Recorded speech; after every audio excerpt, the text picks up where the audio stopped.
The information contained in this episode is for informational purposes only. No material is intended to be a substitute for professional medical advice, diagnosis, or treatment. We need a revolution. There's only one solution. I need somebody to show me love. We need a revolution. Hello, everyone, and welcome to The Revolution. Welcome to Inform Live Radio on 1150 AM KKNW and streaming to CHD TV and other platforms. I'm your host, Bernadette Pager. I am so glad that you could join me today. I tell you, this revolution that we've got going, I mean, it's going in leaps and bounds.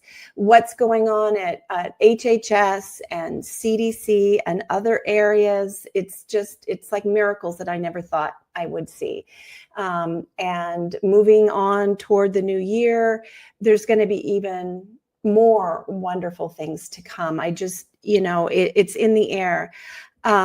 But I want to remind our regular listeners and our new listeners here that what we're seeing unfold, making America healthy again, and this whole paradigm shift, this can't happen with just one or two people in key places. This truly is a grassroots movement. This truly is something that all of us in our everyday lives need to work to achieve. We can create within our own homes the health and future that we want and extend that beyond our community, and then to the state level and to the national level. Those individuals that you see in leadership positions, they need us to have their back to continue to support the great changes that are coming. And it's very exciting to see that all of our voices together are doing great things, but do know that even just one voice can make a huge difference in the way things go, especially for the future for our children. So this hour of radio is brought to you, as always, by the members of Informed Choice Washington. That's informedchoicewa.org, a nonprofit organization in the state of Washington that works toward medical freedom, no mandates, no medical mandates, parental rights, all of those things that we really cherish. And so I encourage you to check it out. Any donation is very welcome to keep this hour of free speech radio on the air, on the radio in the greater Puget Sound area in Washington State, as well as all over the world via the magic of the internet. So please check it out, informedchoicewa.org. And as always on this show, we're not giving medical or legal advice. We're just giving you information that we hope you will take, explore further, and utilize it in ways to help you live an informed life. The views expressed on this show are not necessarily those of KKNW or CHD.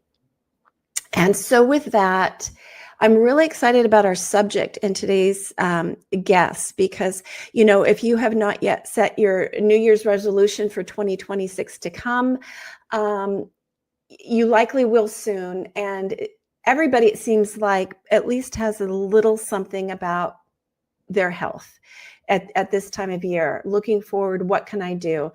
And I want people to know that you are empowered to take charge of your health. It's not, I want to get healthy. Well, I think if you focus more on, I want to change how I look at health and empower myself to become the provider of my own health. It's not just that you want to lose weight, is you want to choose lifestyle factors that help you naturally get to your optimal weight and your optimal health. And so with that, I'm going to be bringing on our guests whose lives are focused on this. We have got Dr. Nick Wilson and his beautiful wife, Leah Wilson. Welcome to Inform Life Radio. Thank you, Bernadette. It's always great to be here. So great to have you. Hey, so let me read just a little something about you. I've got really short bios just to let people know. Now, Leah, you've been on the show before, so some people may remember you, but you are the executive director and the co-founder of Stand for Health Freedom. And I'm a member of that organization. I'm the Volunteer Tennessee Director here in the state of Tennessee. And Lisa Templeton in Washington State, who's with Informed Choice Washington, and who is now hosting many of these radio shows. She is the Washington director of the nonprofit Stand for Health Freedom. You're also an attorney, a child welfare advocate, and an expert on medical mandates and parental rights. Stand for Health Freedom is currently suing the CDC in a historic case, and let's make sure we get back to that before this show ends. That's really important. And your husband, Dr. Nick Wilson, is in a profession that I just think everybody needs to know about. He's a fabulous chiropractor, founder of Alignment Training, Restructured Chiropractic, and Vitality Metabolics. He's an author, speaker, and a vitality strategist focused on natural health, structural alignment, and building human resilience. You also have your own radio shows, podcasts. You co-host the One Dream podcast and the Dr. Wilson radio show on 93.1 FM in Indianapolis. So a fellow radio host. That's right. Very exciting. I need to do a better job at getting alerts so I can go listen to your podcast. We are in a position right now, it's so wonderful, where there's so many great people out there providing information. Mm-hmm. It's such a good thing, spreading the word at that grassroots level.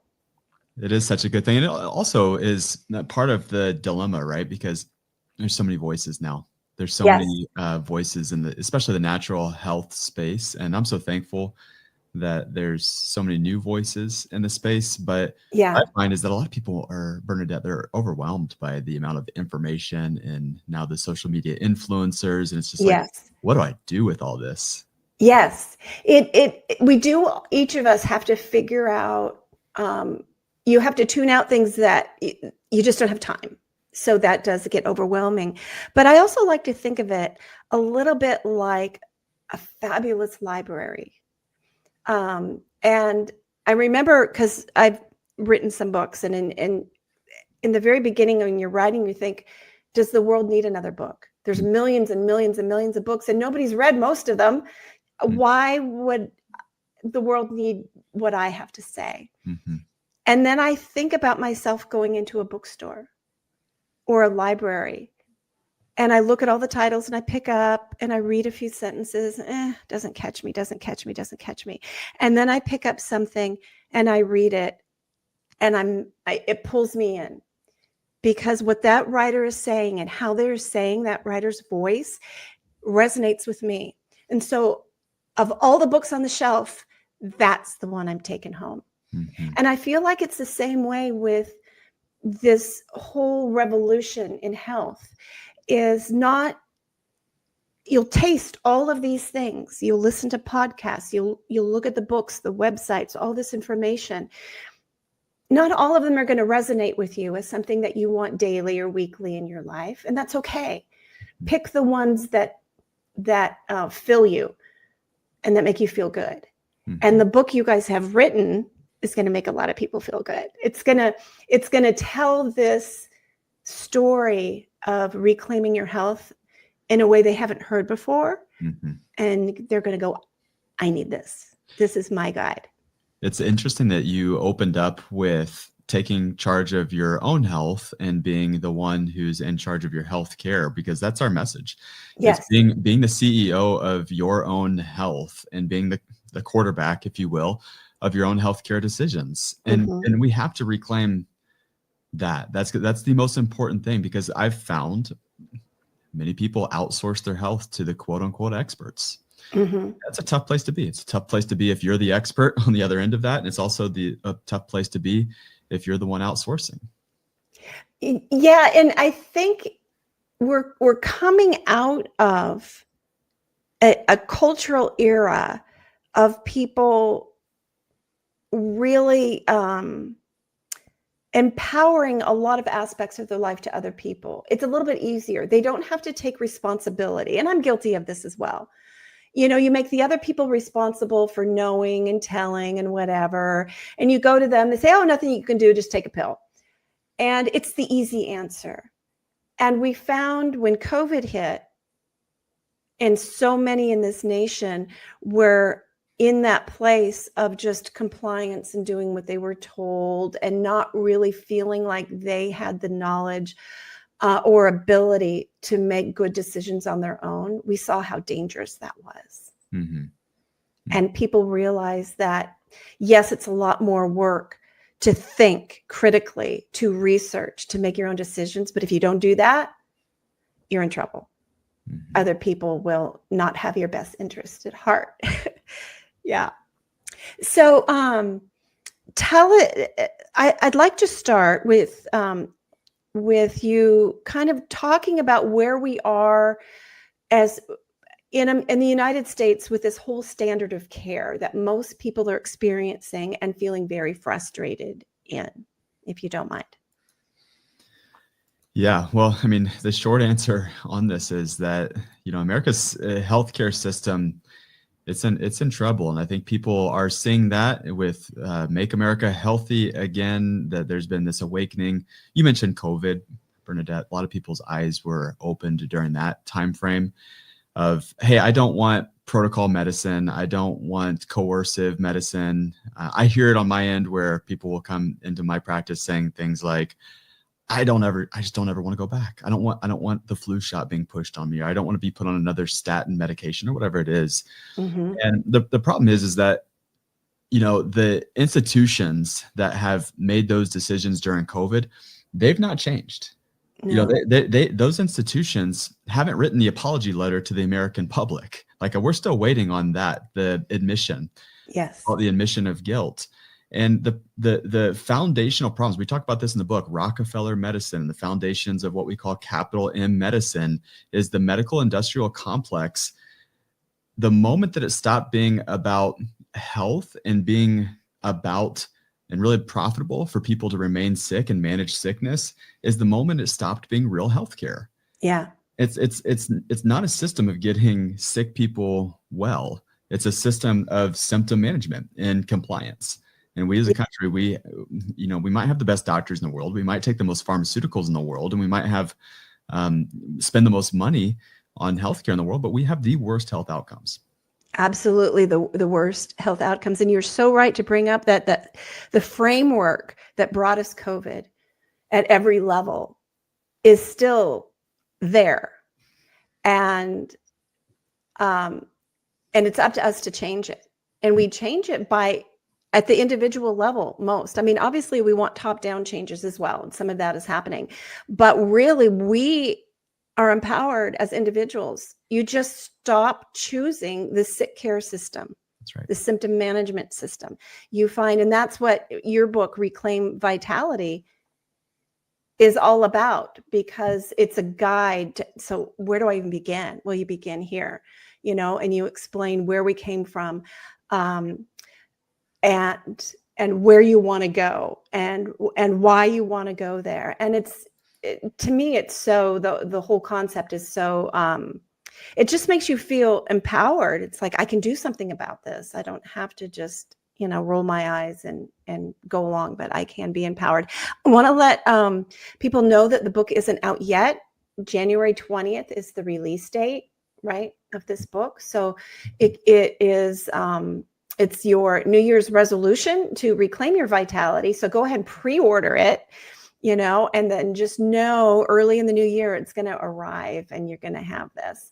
So, hey, this is a quick little aside, but since I introduced it that way, both of you give your number one tip while they're waiting for the book to come in the mail. What should they be doing between now and getting your book? Do you want to go first? You want me to?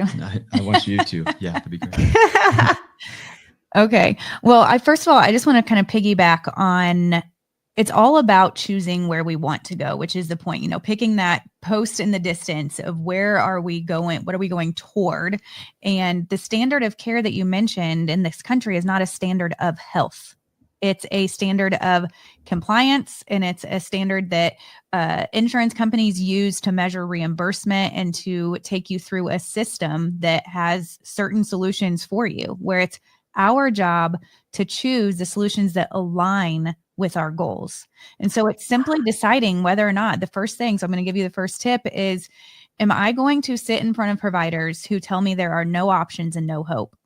And if you're in front of someone, even a family member or a friend, I'm not saying that you should divorce your family members and friends, but as it relates to them having a voice in your health or in your physical, spiritual, emotional well-being, if they're trying to give you a message that you have no options and you have no hope, then it's time to seek out a different solution, because those are lies. There are options and there is always hope. As long as you're on this earth, there is hope. There's a plan. So that would be my advice, is just choosing exactly which voices have resonance in your head and in your path forward. Very good. Yeah.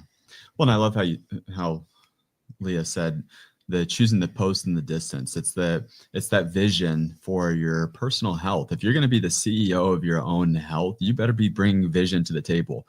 What does the next year look like for you? When you fast forward, if you were to talk to yourself 1 year from now, how would you talk back to yourself? What are some of the things that you would be proud of that you accomplished in this year? And in that next year, if you want to lose 20 pounds, speak back to yourself from that future standpoint of, okay, I am now blank X pounds, whatever that is, and here's my life. Here's what that looks like. But what's the feeling that you have that's associated with it?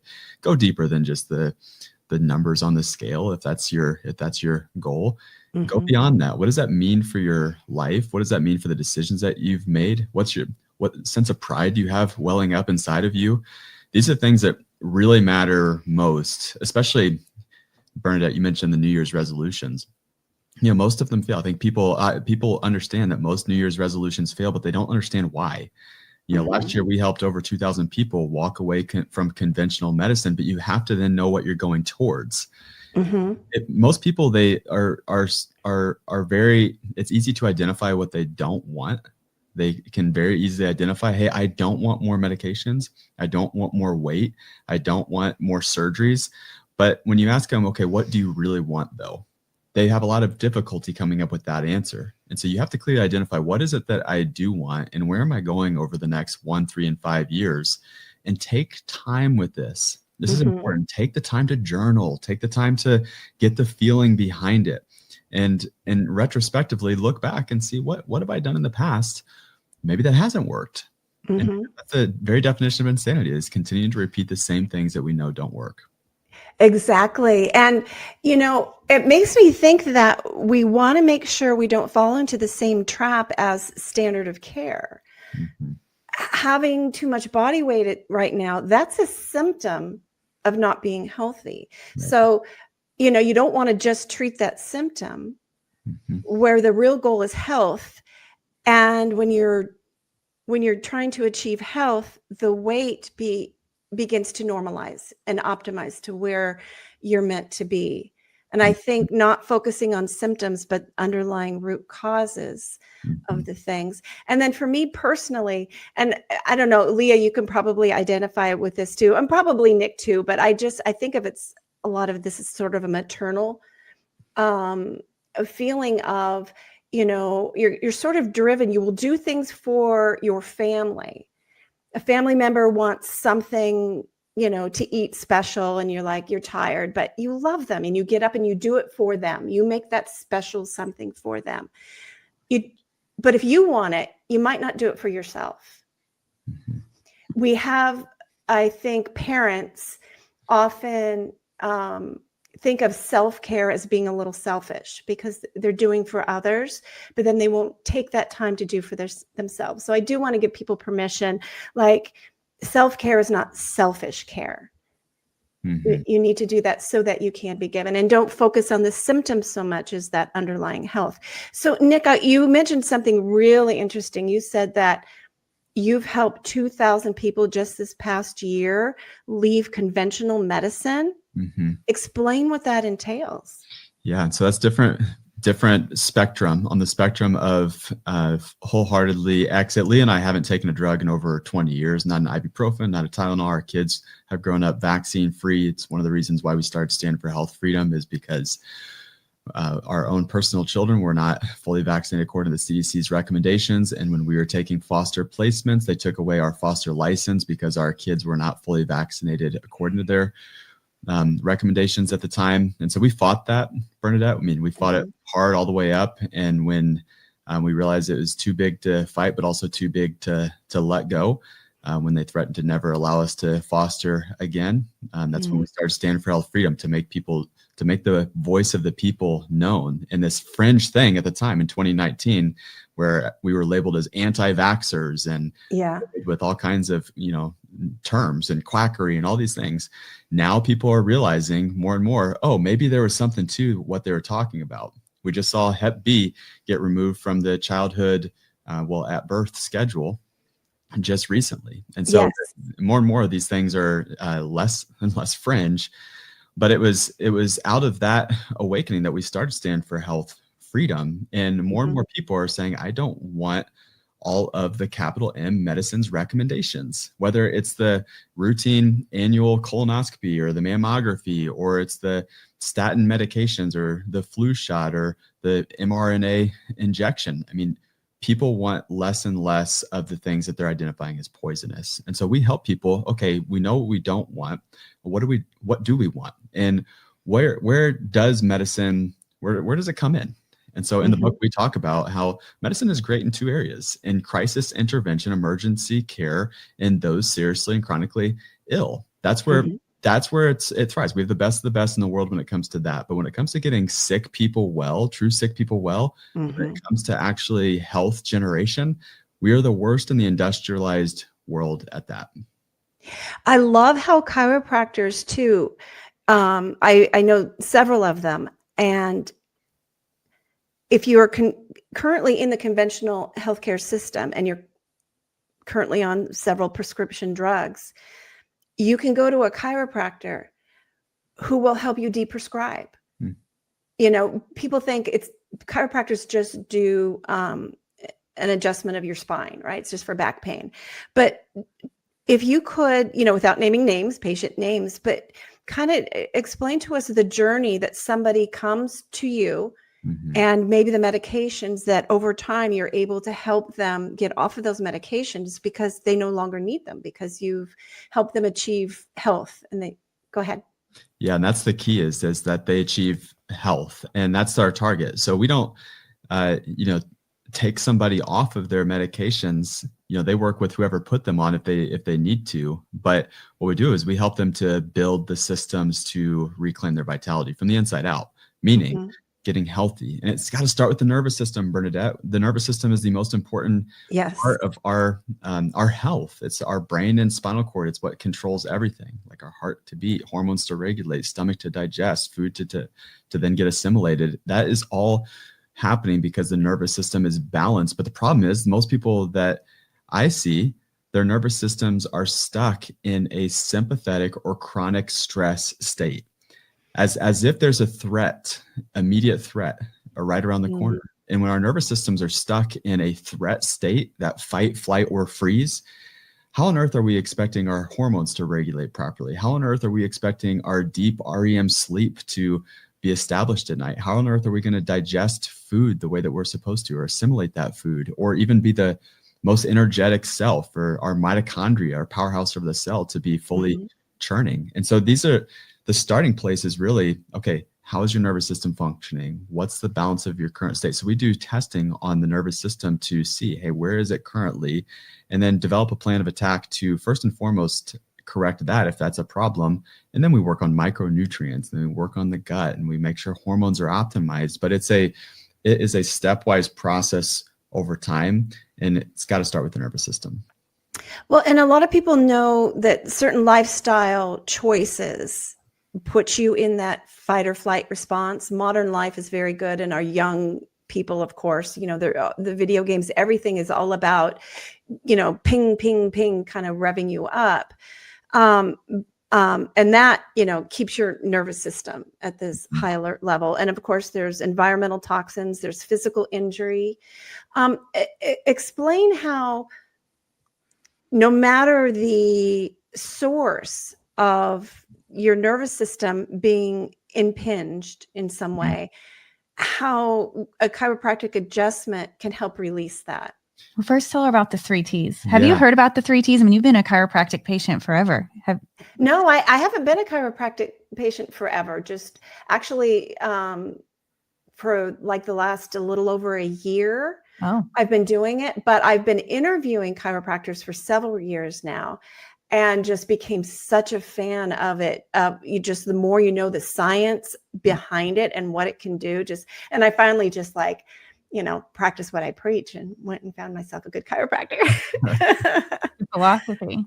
Well, why don't you talk to her about the 3 T's first, and then I can talk about how the adjustment does the reset. Okay. So when you're talking about resilience and addressing nervous system dysfunction and being stuck, we could think of a million things that might impact that, but really it's 3 buckets, and we call it the 3 T's: thoughts, traumas, and toxins. And so acknowledging that our primary food, what enters our brain and what we allow to stay in our brain, so our mind, that is one of the sources of keeping our nervous system stuck. So identifying those things. And then traumas, the physical, starting from birth trauma or slips and falls or poor posture during the day. And then the toxins, the environmental toxins that so many of us are learning more and more about every day, and identifying and isolating and removing. And Nick always tells patients that you don't want to detox to retox. And that's the toxicity element of that is so important, because you're going to be very frustrated if you spend all this time doing body detoxes, but dwelling in an environment, in a toxic environment. And so it's those thoughts, traumas, and toxins that help you kind of drill down to what is stressing my nervous system, what is keeping me stuck. And when Bernadette was talking, and I think she asked for an example of an inspiring healing story of getting to the root cause with nervous system. I don't know if you remember this story, but it was several years ago. I'm inspired by this specific young patient because the way I remember you telling me is she had hope. She found hope in learning about chiropractic. She was a severe Crohn's patient, and her dad was standing there and wasn't catching the hope. And she begged that she wanted the care, that she wanted a way out. And she ended up healing from severe Crohn's. I mean, she was languishing, right? She was way below body weight, losing tons of weight. She had blood in her stool constantly. I mean, this is where I used to see these people when everything else had failed. It's not like that anymore. We used to be kind of the last stop. They tried the specialists and the gastroenterologists and everyone else, and then it'd be like kind of a last ditched effort. And so we would see some of the worst case scenarios. It's not that way anymore, because the world has shifted. We're not the last stop in this long list of specialists where they're going to just try it or give it a shot. Now it's, okay, I know that my nervous system needs help, and you might be the first one that I see. And so what we're describing is the three T's of devitalization: thoughts, traumas, and toxins. And in the book, we talk about the principles of vitality. If we're going to reclaim something, we've got to know where it comes from. We got to know what it is. And when I talk to people about vitality and say the word, we almost didn't call the book Reclaim Vitality, because no one knows what it is. No one knows what it means. And so we put it on mission. Our mission is to redefine it or help people to define it better. Because when I'd say vitality, hey, what does vitality mean to you? People would say things like, well, energy, or better energy, or libido. We heard that one a lot, like good libido. But vitality is inborn. It's not just good health. It's your body's healing at full capacity. It's 100% function. And that's the great news, is that you're built for that. You're designed for it. It's inborn. When the baby is born, we say it's the miracle of life. That miracle has never left you and I. It's incredible. We need to take a step back and recognize that as brilliance, as what we would call intelligent design. Say, okay, if that's the case, if there's this intelligence within my body that I cut my leg and it heals, and I don't have to think about my hormones regulating or my heart beating or my immune system adapting right now, then if I don't have to consciously think about that, what are the other things I don't have to consciously try to manipulate and control? And that's where the biggest difference, Bernadette, is between a vitalist or someone who recognizes that inborn capacity to heal, and more of an allopathic practitioner or medical practitioner of someone who might say, well, yeah, we need to reduce the fever, or we need to kill the pain, or we need to take something to to reduce the cholesterol in the body. And we call that whack-a-mole healthcare. Yeah. That's if Yeah. you ever played that arcade game where it's like the pad and the mallet, and Right. the little mole pops up and boom, you try to hit it and another one pops up. The game, you never win the game because it just gets faster and faster and faster. It's how many moles you can whack. And that's the game of healthcare right now. It's a symptom pops up, boom, I'm gonna hit it with a hammer. Another symptom pops up. And the problem is the more that we play, the worse that it gets. Yeah. Yeah. The more that we play that game, the more that we are introducing more things that the body has to adapt to. And so the body, it being built for vitality, is principle one. Principle two is that it can become devitalized, and it becomes devitalized by our thoughts, traumas, and toxins. And when we choose a provider or healthcare model, this is the third principle, is that we need to choose that healthcare provider, that one who lines up with revitalization. And that's the brilliant thing, is that the body can be revitalized. That patient that Leah was talking about several years ago, she just needed to know her body could be revitalized, and we could help give her the guide. We could be the guide in that story and help her to get there. But if you don't have that hope, if you don't see that as a possible destination, and the current medical model never sees that as the destination, there's never a cure, and there's never been a cure. There won't be one. If we are intending on managing sickness, we need to put our intentions to revitalizing the body. Yeah, I love that so much. Yes, you were going to say something, Leah. It's funny because as an attorney, I remember back in law school, I never really loved the Socratic method. Like what it took the gymnastics it takes your brain through, I would kind of get annoyed, and Nick would do that with me. And he actually is more of a thinker that liked the Socratic method. But now when we're teaching health, like we have to help people know how to apply what they want. And I was listening to the CDC ACIP meeting over the past couple of days and identifying that, you have these talking heads coming at those who are wanting change, and to the mothers who are making public comments who want change, saying, stick with science, stick with a reduction in hepatitis B. And that, friends, is a reductionist approach that is looking at a single effect without considering vitality, without considering that every single medical intervention has an unintended effect. And if you just sit there and listen, you recognize the paradigm difference, that one side has zero respect or recognition for the body's overall function. And so that's where we need to help people apply this. If you're looking for, and you're starting to honor a more holistic approach to say, I recognize that mind, body, spirit, I am a whole person, and that I want to make decisions that allow me to embrace that, then it's time to look past a specific measure for a specific effect so that we can raise our vitality, so we can raise our resilience. Excellent. And the other thing that was frustrating about some of the arguments of the pro-vaccine side that were pushing back, it's like, did you even listen to the presenters? Because they kept saying the same things they've been saying for decades. And it's like, but that's not what the data just showed. They just showed you CDC's own data. And that's not the story it's telling. And the cognitive dissonance is just, it's really difficult for them to overcome. But we're going to get there. This is what it's all about, this debate, and not being, we need people not to be afraid to challenge, to think, and it can be done in a very, very positive way. But the whole standard of medicines removing people's hope, I think, is one of the most horrible things that ever happened over the Oh past my goodness. Yeah. many years. Telling somebody who's depressed, you know, you're clinically depressed, and you'll probably have to be on these drugs the rest of your life. You've got type 2 diabetes, you're going to have to take these drugs the rest of your life.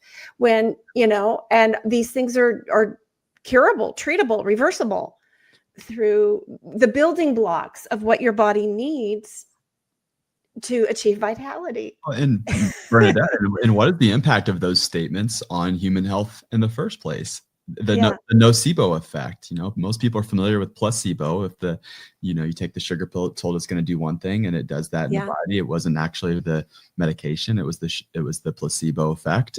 Nocebo is the opposite. You know, you're told that this is going to be harmful for you, and then it becomes harmful, or that you're going to experience some effect. I think the most clear example is the chemotherapy, or the fake chemotherapy. You might have heard this story before, where people were told that they were taking chemotherapy, but they weren't. It was saline. They weren't eligible to take chemotherapy because they couldn't, because that would be bad for their physical condition. But they were told they were taking chemotherapy, and they were told, you're going to take this chemotherapy, your hair might fall out, you might vomit, and you might develop sores. 70% of those who took that fake chemotherapy, just a saline solution, their hair fell out, they vomited, and developed sores. So when we tell somebody, hey, you're going to need to take metformin for the rest of your life because you've got this condition called diabetes, or you're depressed and you're going to need to take this SSRI or this other antipsychotic, or you've got this, or your child's not fully vaccinated according to the CDC's recommendations, where you're putting your child in danger. What is that actually doing to our health? What is that doing to the body? If someone believes that, that's going to be worse outcomes just by the fact that that person in authority spoke it over you. It's really amazing that humans have come along as far as we have, when we're so easily fooled and influenced, right?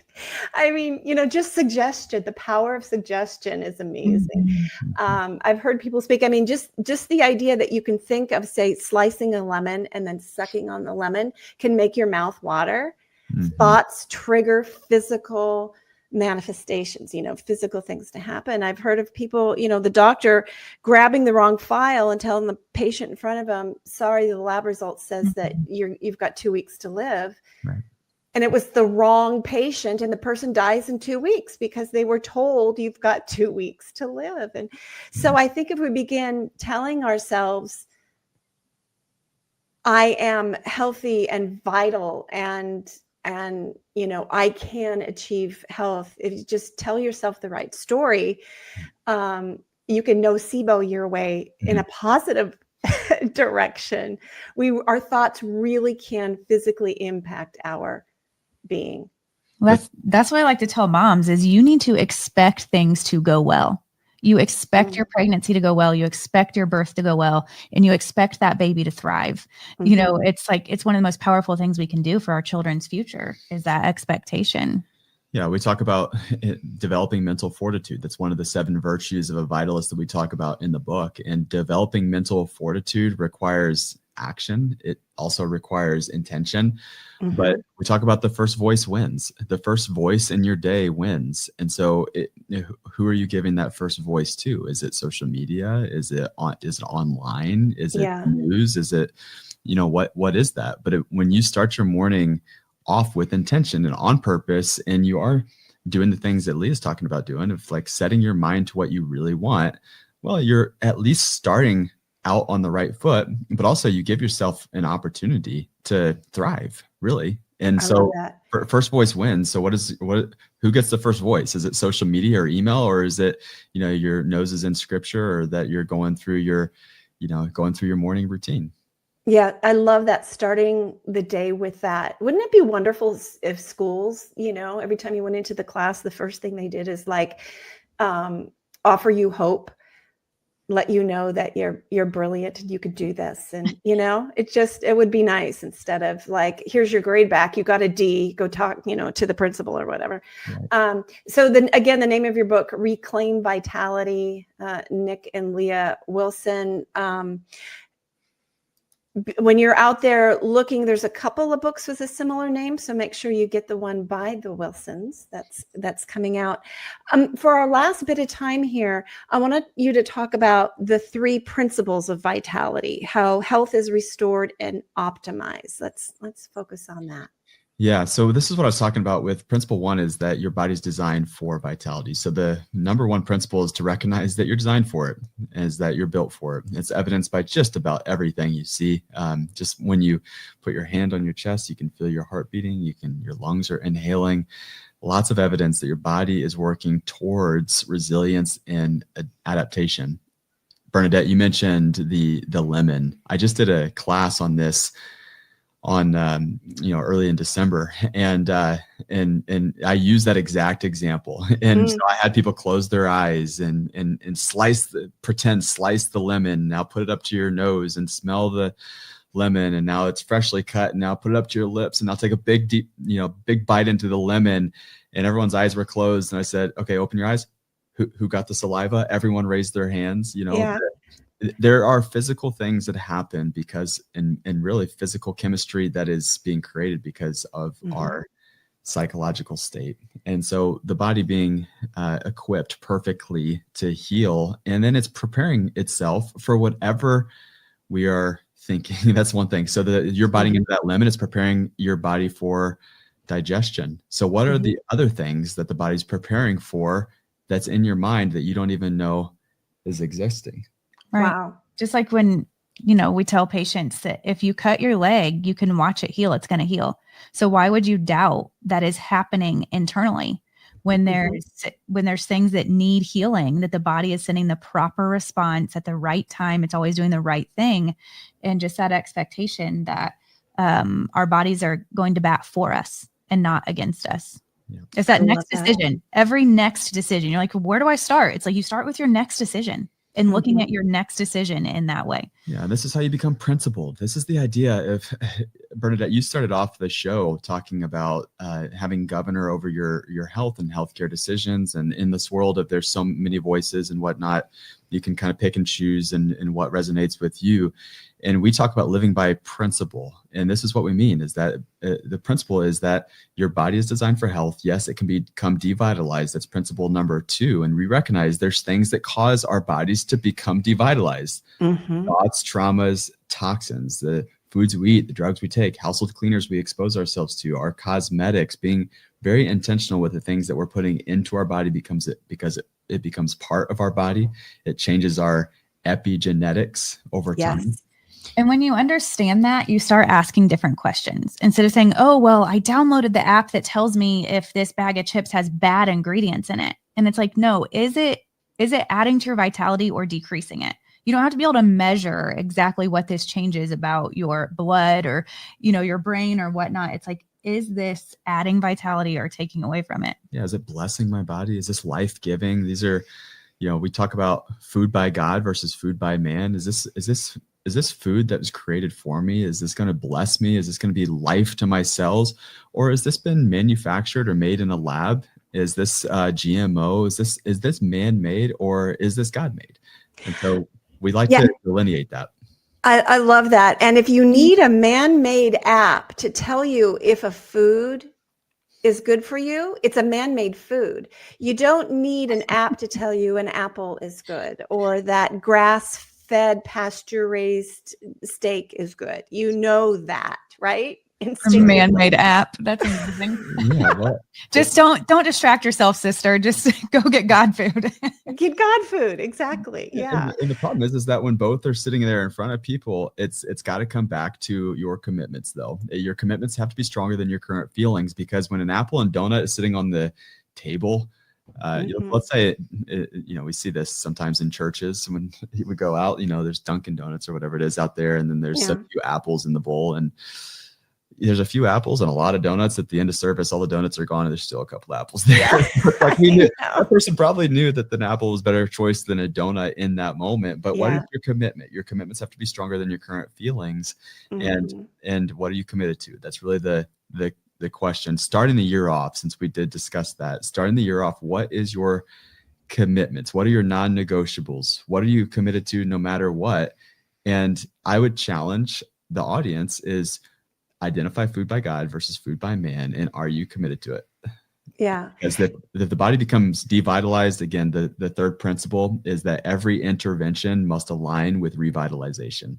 That's the third principle of vitality. So when we talk about being principled in our healthcare decisions, this is how you start to guide yourself properly. You can't depend on somebody else to guide you out of it. Yes, we can help, but we have to start guiding ourselves. And does that intervention align with revitalization, or am I trying to poison myself back to health? It's never going to work. That instant gratification, I think, for Americans is very challenging to resist. We've become this consumer instant, we want it now kind of society. And you have to get back to, and it kind of explains some of the basics of some different, in various, like I was raised Catholic, and you had Lent and Advent, different times when you would give things up. You practice willpower through your faith. And I think of that lesson at the time. I didn't understand what it was teaching me, but as an adult, I certainly understand because I've practiced, resisting this and doing that. But I do want to offer listeners a couple of things. Number one, don't let the perfect get away of the good. Is that the expression? Mm-hmm. I mean, you don't have to overnight change absolutely everything. Mm-hmm. If you do that, you'll just become crippled and overwhelmed, and then you'll just won't change anything, right? So give yourself some pacing. It's okay to, pace yourself. And then the other thing is, I think a lot of people think they have to give up all the things they love in life. They love burger and fries. They love donuts. Mm-hmm. But what you want to move toward is, what's the healthy option of that? There's nothing wrong with burger and fry if it's a grass-fed, range pastured beef that you bought from the guy down the road, and it's, an organic bun, and it's the veggies you put in the garden, and it's real large. The fries are cooked in. I mean, I know this seems like, it seems like I can't get that, but that's how people used to live before we had all the heart disease and the diabetes, right? It's real food. And you can even make, donuts. There's a woman here in the town I live in. When we have meetings, she would bring these homemade donuts made out of some kind of like a sweet potato puree. Oh, they were so good. Yeah, Bernadette, I have an example of that. I met recently with one of my patients, and she said, "You're not going to be able to help me. I love sugar. I love sugar." And I said, "Okay, number one, challenge accepted." Is that I like a good challenge. But number two, talk to me about what you are eating right now. And the things that she was eating, yes, there was not, they weren't great, but I was like, are you willing to make substitutions? Mm-hmm. Are you willing to make lateral moves? Mm-hmm. I can deal with the second thing you said is I love sugar. Okay, we can work with I love sugar, but the first thing about what you're really saying is I can't heal, is I don't believe that I can heal. And that's the thing that we've got to work on. And so we started talking about, okay, maple syrup as an example, instead of highly refined processed sugar or raw local honey. Are you willing to make some of these substitutions? Mm-hmm. She's like, oh no, I love raw local honey. I love to bake. I'd love to learn. Show me where I can learn. And we talked about the resources and provided her the resources where she could learn. And she's like, oh no, I can totally do that. But it was a mindset flip. She had already created her own no for herself. Mm-hmm. And we gotta be careful about that. We can't, let's not close doors on opportunity for health and healing. And so many people close those doors because they believe they're not disciplined enough, or they don't have enough motivation to make changes. And motivation is an exhaustible resource. It really is. There's been studies on this where they put cookies in front of people, freshly baked cookies, and they put radishes on the other side of the table. And they said, just don't eat the freshly baked cookies. And then they'd have them do unsolvable algorithms afterwards. And the the students, these were college kids, the students who were able to eat the cookies were able to attempt to solve these unsolvable algorithms 3 times longer than those who just used motivation and willpower. And what they found is willpower is an exhaustible resource. You can't just rely on your willpower. You've got to be committed over time. Otherwise, you're going to willpower your way into submission, and then you're going to go extreme. The pendulum's going to swing on the other end, and then you're going to go on a binge. Wow. And I love like your replacements for, she loves sugar, she loved the sweets. And as she laterally moved over to these other real food sources of sweetness, real maple syrup and the honey, she's getting all these micronutrients. And that's going to begin to tell her body, I'm satisfied. I don't need the processed sugar, or I don't even need as much sweetness. And, your body begins to adjust to what it really wants. Because when you're having cravings for sugar or salt or something, your body's missing a nutrient. And it's going to drive you toward, they become like drugs. The sugar is like a drug to people. And so she will be self-healing as she bakes these amazing things. That's right. And she's going to have better food temperance, which is one of the 7 virtues of Vitalist, is having food temperance. And we need to be intentional with having food temperance and fasting. You mentioned Lent and implementing periods of having without, and training our brains really that our body doesn't actually need as much as our leptin and ghrelin and some of our hunger hormones are telling it that it does, because some of these hormones have completely been hijacked by our dirty food. Absolutely. Sometimes I tell people, I'm not a doctor, but I just play one in real life. Just think of your body as like a vehicle. If you never wash it, and you never vacuum it out, and you never change the oil, and you don't do any of the maintenance, you're going to have a jalopy. You're going to have a car that barely drives or stuck in the driveway. Well, why do you expect your body to perform if you're putting sugar in the tank instead of honey? If you're putting the wrong things in, it's going to start coughing and sputtering and not doing well. You have to give your body what it needs. So, just do the proper maintenance, and it knows what to do. Like you said, the brilliance of our bodies to heal itself, but you have to have the right inputs. Right. And that's exactly why this New Year's resolution you have does not have to be expensive, because so many times it's as much about what you don't do or what you abstain from doing as it is about what you do. So, fasting and giving up things and, exercising food temperance doesn't cost you money, but it has exponential returns on your health. Yes, absolutely. Well, you guys are really beginning to inspire me to get back to some things that I had started. I'm just like anybody else. Starting bad habits are easy. I don't know why, but good habits are harder to start and maintain.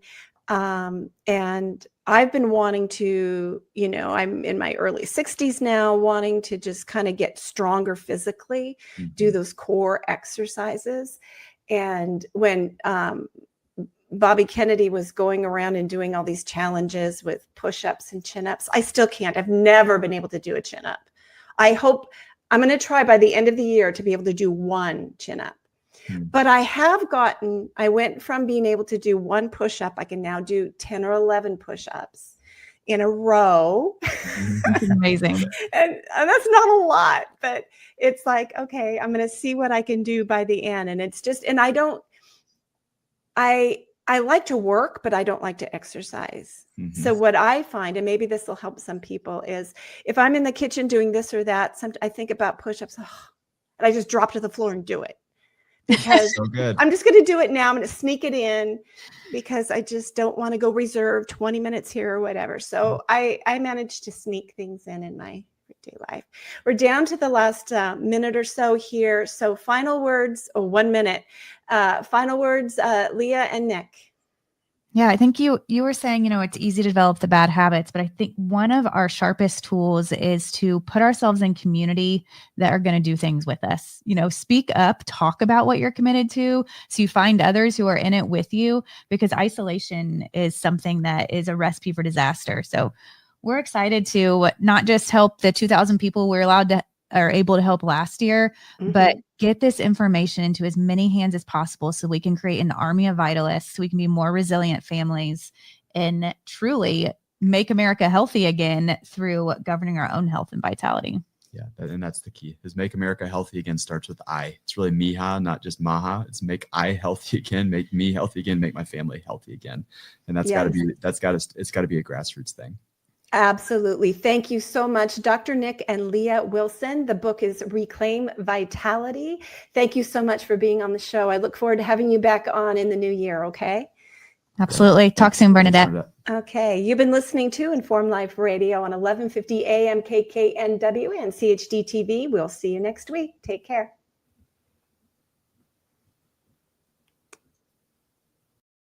Informed Choice Washington is a nonprofit organization that advocates for healthy immunity, medical freedom, and fully informed medical consent. The right to make medical choices without coercion is fundamental to our civil liberties and a basic principle in all human rights declarations. To learn more, tune in each Friday from 4 to 5 p.m. to an Informed Life Radio and visit the website informedchoicewa.org. It's time to take a stand for medical freedom. Go to informedchoicewa.org today. Did you know that solutions containing iodine can inactivate viruses in the nose and throat in 15 seconds? And hydrogen peroxide can do it in under 30 seconds. Decades of studies, including many conducted during COVID, have shown that properly prepared and used nasal spray and gargling solutions can reduce your risk of infection, reduce viral load, reduce symptoms, and reduce transmission of viruses. To learn more, go to healthyimmunitynow.org and check out the EFU Challenge. Why spread fear and infection when nature provides solutions? Go to healthyimmunitynow.org today. The information contained in this episode is for informational purposes only. No material is intended to be a substitute for professional medical advice, diagnosis, or treatment.